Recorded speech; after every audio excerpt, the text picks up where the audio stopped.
What's good, Deck Gang? Steam Deck just got its biggest OS update since SteamOS 3.5 landed in stable last year. This is SteamOS 3.6.19. Valve has been planning it for nearly a year, and the patch notes are longer than the wait for GTA 6.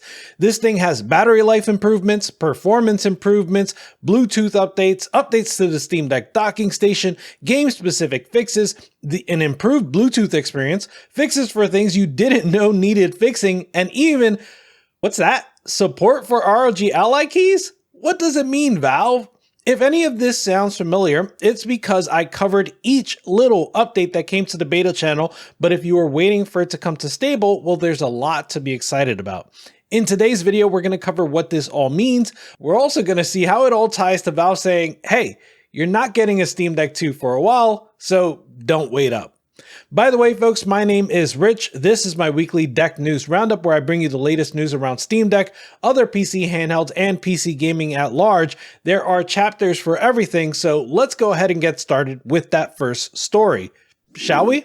Alright guys, as I mentioned at the top, this is SteamOS 3.6.19 and it marks the first time we're seeing SteamOS 3.6 come to the stable channel. SteamOS 3.6 is not as big as SteamOS 3.5 was, but it is pretty impressive nonetheless. It seems like what Valve was really focused on this time around was fine-tuning the experience and making sure they delivered the most stable and versatile version of SteamOS that we've seen so far. I'm obviously not going to go through every bullet in these patch notes, otherwise this video would be longer than the wait for Bloodborne to PC, but there are some important things. For example, this update here includes a more recent Arch Linux base, and the Linux kernel has been updated to 6.5. The desktop environment, KDE, has also been updated to KDE Plasma 5.27.10. Notably, this version of KDE Plasma did include some big updates to the multi-monitor experience, so that is helpful if you use the Steam Deck as a PC replacement. Likewise, Valve also updated the graphics driver to Mesa 24.1, which they say has many performance improvements. For what it's worth, some of those performance improvements include things that aren't even for the Steam Deck. For example, there's an update in Mesa 24.1 that allows GameScope to work better on NVIDIA graphics cards. No doubt, this is all work that is going to go to the eventual general purpose release of SteamOS. On the subject of performance improvements, the Steam Deck LCD got improved battery life up to 10% in light load situations. Additionally, there are now overclocking controls for the LCD. They also say they've made it so that the new SteamOS updates will be even faster. Likewise, SteamUI is getting improved responsiveness, and the cold boot time has been improved as well. They reduced green tint in some conditions to improve the color balance of the display. They also added compensation to counteract the mirror effect on the Steam Deck OLED. If you're not familiar, the mirror effect is when you sometimes see what looks like a fine-grained mesh over the display. It's not something that affects the LCD model, but it does affect the OLED models. The pairing experience for Apple AirPods has gotten better, but Valve also enabled support for additional Bluetooth profiles, which should improve compatibility with Bluetooth devices overall. They also point out improved connection speed on some Bluetooth devices. To that end, Valve added a mechanism to configure which Bluetooth device categories are allowed to wake the Steam Deck from suspend. That is for Steam Deck OLED only. But they say that the actual finer grained UI for that is not going to be available until a later update. Speaking of the OLED model, that now has support for Windows Bluetooth drivers, which means installing Windows on the OLED is a lot more viable now. That was already completely viable on the Steam Deck LCD. The Steam Deck docking station has been considerably improved too. It now has support for HDMI CEC features, so that means TV remote input, TV wake up, and TV input switching. My personal and anecdotal experience with this has been okay, though not quite as good as with consoles. Still, I'm happy to see it here. Interestingly, Valve say they added support for extra ROG Ally keys. This doesn't actually have any material impact on SteamOS as we know it, but it does lay the foundation for future support. Valve has been vocal about wanting to support other PC handhelds with SteamOS, and they've been clear that they see that as a first step towards the general purpose release of SteamOS. And aside from all that, there are a laundry list of fixes. The list is longer than the wait for Hollow Night Silksong, but here's an interesting one. They fixed an issue that was preventing sleep for aftermarket SSDs. So if you replaced your SSD and you weren't able to put the Steam Deck back to sleep, well, Valve has fixed that for you. They also fixed an issue that was causing a slow memory leak on OLED units. I wonder if this fix would help some memory-intensive games like Black Myth Wukong. They do have a bullet point in here somewhere about how they, quote, improve performance and stability in memory pressure situations, end quote.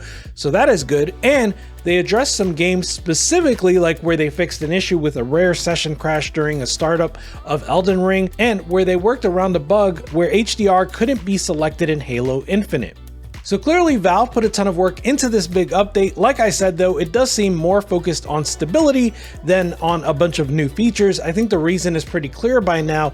Valve seemed to be working towards preparing a new version of SteamOS that can work well on more than just Steam Deck hardware. I think Valve likes to take small steps forward, so I don't expect that we're going to see a large general purpose release soon, and Valve has even said that they'd like to start with other PC handhelds, so that is what I expect here. Perhaps sometime in the next year, we'll see a version of SteamOS that works on the ROG Ally, or maybe even a new PC handheld that's not even out yet. But that's what I make of this update. For those of you that might be looking for more in-depth performance or battery comparisons, I'm honestly not noticing anything substantial, even for the Steam Deck LCD, but if I find any interesting data points or I see other people cover interesting data points, I'll be sure to cover that in future videos.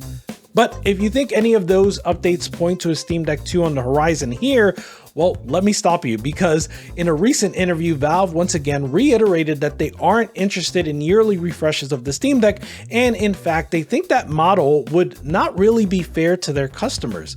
Valve doesn't simply want to come out with something so soon that's only going to be incrementally better, and to be clear, they state, quote, "We really do want to wait for a generational leap in compute without sacrificing battery life before we ship the real second generation of Steam Deck. But it is something that we're excited about and we're working on," end quote. So if you didn't know by now, they're working on the Steam Deck 2 and they're excited about it. But Valve has been very clear about this stance that they've had in the past, and personally, I'm a big fan of it. For people that do want more power, there are other choices out there, like the ROG Ally machines and like the Lenovo Legion Go.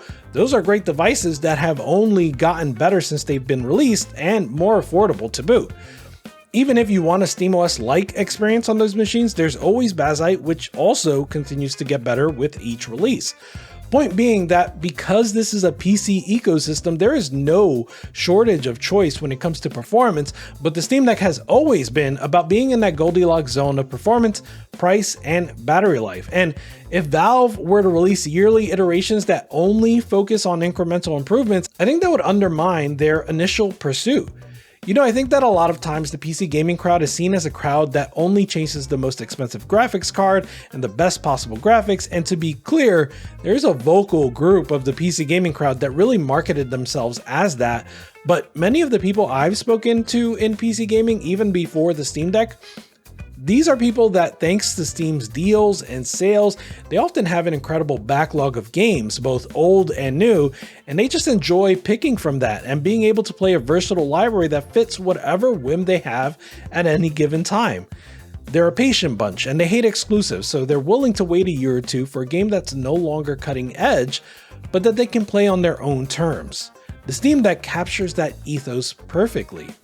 So PC gamers are going to be willing to wait longer for a new Steam Deck. It doesn't even have to be cutting edge per se, it just has to be right.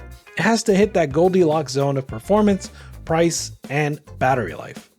One thing that Valve said they really want to incorporate into the next Steam Deck is a variable refresh rate screen. As you likely know, the two ROG Allies both have VRR displays, and it's one of the most attractive aspects about these two handhelds.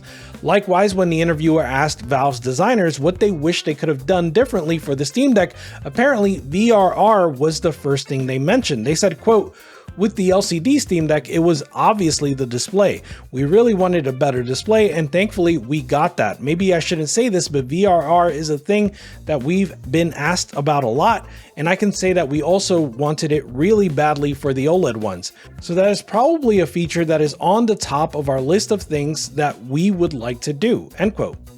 They added that there's a lot of things that just physics was not on their side for, but that VRR was one that was more just about not being able to get the technology done in time for the product launch. But it was something they really wanted. It makes sense that Valve couldn't do an OLED VRR display that would work in their current prices at their release date, and that's something that Asus couldn't do either with the ROG Ally and Ally X. In Asus's case, they obviously went with a VRR display and no OLED, while Valve went for the OLED with no VRR. That said, it seems possible that in a couple of years, we're not going to have to choose between the two, and we can have both OLED and VRR in one PC handheld. Now, even though the Steam Deck is best in class in battery life, Valve still wishes they could get it to be even better. They said, quote, "The battery life on Steam Deck, I think there's a general consensus that's the best in its class, but I would really love to have it be better," end quote. The thing I find remarkable here is that by the time Steam Deck 2 releases, it will likely have improved battery life in two different directions. First, it's a foregone conclusion that a new future APU will have better performance within the 15-watt profile. That means you'll need even less power to achieve the same results. But the other thing I'm expecting from a Steam Deck 2 is a bigger battery. The Steam Deck OLED battery has a capacity of 50 watts, but the battery in the ROG Ally X has a capacity of 80 watts. And the difference in weight between these two machines is just not a big deal, at least not to me. So yeah, I'm not gonna lie, when I think about better power efficiency coupled with a 30 to 40% increase in battery capacity, I get really excited. At that point, battery life will be competing with the Nintendo Switch and traditional handheld, at least in some scenarios. One of my favorite parts about this interview is when Valve talks about the inspiration behind the Steam Deck. When asked if the Steam Deck was thought of like a Nintendo Switch but for PC, Valve responded, quote, "No, I wouldn't say that. Having been there during the early phases, it was more like I've been playing this game on my PC, but I have to be in front of my PC to play it, and I would love to be able to play it on my commute, or I would love to be able to play on a plane, or in the 3 months that are nice in Seattle, I would like to be able to be outside playing my game, not in my office." And so the pitch of the Steam Deck was basically, how do I play my Steam games away from my PC? That is the problem we're trying to solve, and there are people at Valve who were like, I just want that for me. The point wasn't even to make a product out of it. It was just, let's see if you can actually make something that I would want to use for that purpose, end quote. I love this because I think this is how you make great things. It's all about scratching your own itch. When you build something that you yourself need or want, that means you have a first-hand understanding of its nuances and pain points. It means you're passionate and motivated to build something that solves a problem first and makes money second. Not to mention that if you're having this problem, then other people probably are too. This has been something that PC gamers wanted for a long time. We hoped that Steam Link would solve that problem, and then we kind of yearned for a Steam Link handheld built by Valve, but it feels like the hardware caught up faster than game streaming did, and now we have the Steam Deck. How awesome is that? So what game news should you be aware of for your Steam Deck or PC in general? Well, quite a few actually, starting with the biggest one. We just got the system requirements for Horizon Zero Dawn Remastered. Long story short, the new requirements are the exact same as the system requirements for Horizon Forbidden West. That means it should be playable, perhaps with a compromise or two. For the minimum requirements, Horizon calls for the very low preset with an i3-8100 for the CPU, GTX 1650 for the GPU, and 16 gigabytes of RAM. With that spec, you can get 720p, 30 FPS, presumably with no upscaling. Basically, it looks like Zero Dawn Remastered is going to be just like Forbidden West, which means it probably is just on the border of what I would call playable on deck, but playable nonetheless. Unsurprisingly, Sonic and Shadow Generations does play great on deck. As always, Deck Wizard has a comprehensive video that showcases performance for this game on Steam Deck, and I'm pretty happy about this upgraded release, especially because it comes with better support for the Steam Deck in the first place. Obviously, the original Sonic Generations already had solid performance, but it also had a few quirks that you just no longer have to deal with in this version. By the way, this game sold 1 million copies across all platforms on launch day. That is really impressive, and it's another notch in the belt of Sega's recent success with games like Metaphor ReFantazio and Persona 3 Reload and Like a Dragon. In other news, Rockstar has actually improved their Rockstar Games launcher for the Steam Deck. No, they didn't remove it, and no, they didn't make GTA Online playable on the Steam Deck again. However, this was reported on by Gaming on Linux, and one of the items in the patch notes says, quote, improvements have been made to how titles are launched on Steam Deck, end quote. There's no additional detail, but it should be good news for the upcoming release of the original Red Dead Redemption 2 PC. Silent Hill 2 got an awesome improvement as well now that it finally supports Steam cloud saves, as reported on by Steam Deck HQ. Silent Hill 2 has had awesome reception so far. It is a demanding game, but it's also one of the top 100 played Steam Deck games. So if you happen to be one of the people playing this on your Steam Deck, then you are probably happy to know that it now supports cloud saves. Interestingly, Killer 7, the cult classic by Suda51, got an unexpected huge update. All the videos, like cutscenes, have been remastered based on the original GameCube videos. All of those videos now also use the WebM format instead of the OGV format. Unfortunately, it looks like they accomplished the upscaling via AI with presumably no human input whatsoever, because boy, some of these look cursed. Oh my God, bro. Oh, hell no, man. What the fuck? That said, there are also some nice graphical improvements like reload animations that now use 60 FPS, added support for MSAA, and a new frame limiter. There's also a new quick character select option, as well as other gameplay improvements and bug fixes. Thanks to this, Killer 7 is currently on sale at 75% off, but if you look at recent reviews, you can tell that people are rightfully upset by the AI upscaling. They are otherwise praising the new updates, but are asking for the developers to just use the original GameCube videos with no upscaling. It would be better than what we have now. So it turns out the new remaster of Croc, Legend of the Gobos, is set to be a GOG exclusive, as reported by Gaming on Linux. The press release, written by Jez Sand, the original founder of Argonaut Games, says, quote, we have dedicated ourselves to bringing this remaster to as wide an audience as possible so that fans of PlayStation, Nintendo Switch, Xbox, and PC on GOG can experience the magic and enjoyment of Croc, end quote. Certainly the wording of this announcement is bound to draw some heat, as Jez does say here that he wants to bring the experience to as wide an audience as possible, while quietly pointing out that it's exclusive to just one store on PC. However, I'm going to shoot Jez some bail here and say that although it's not on Steam, this is incredibly inclusive for any PC gamer, because on GOG you will be getting a DRM-free copy of the game that does not have to be attached to any store whatsoever. You can download the offline installer and effectively keep that forever and use how you see fit. The head of business development at GOG also chimed in saying, quote, Croc represents the heart of our mission, preserving and celebrating the legacy of gaming by offering both the classic and the remastered versions in one package, and keeping all our games DRM free. We are ensuring that players not only relive the magic, but have the true sense of ownership as well. We are the ultimate destination for gamers who want to experience timeless classics as they were meant to be played, and we couldn't be happier for Croc to become part of this adventure, end quote. It's unclear if this is a timed exclusive or not, but there are games that have been known to stay exclusive to GOG indefinitely, including titles like SWAT 4 and Gex.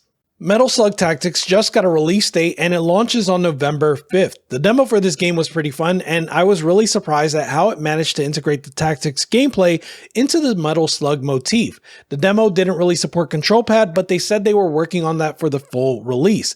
If so, I suspect it's going to be one of those top played games on deck, but I know that this is something I've been looking forward to for a while.